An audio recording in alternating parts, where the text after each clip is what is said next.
certain professions or certain occupations, when you apply for a job, they ask you, do you have a history of psychiatric or mental illness? And very often, young people would refuse to seek medical attention because they don't want to be caught filling in that box inaccurately or not declaring it. Thanks, Paul. We have to stop meeting like this. I think you had the first question for me at the other 2 times I appeared at IPS as well. People will think it's a setup. I think we do need to look at this and make sure that when the questions are asked at the point that you apply for a job, they are relevant and salient for the job.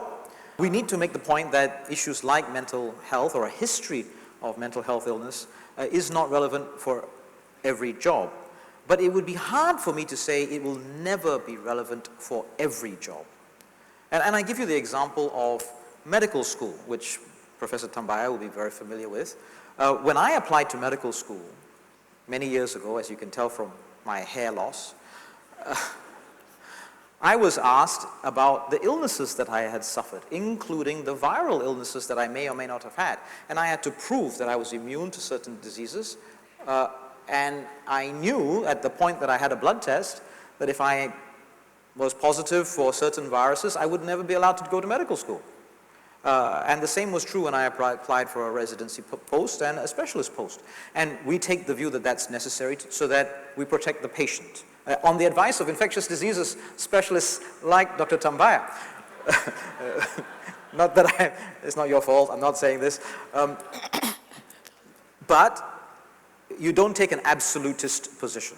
And within the medical specialty, if you join medical school and later on you suffer an illness, generally speaking, we find some other part of the discipline where you can continue to play a useful role without necessarily exposing yourself or the patient to risk.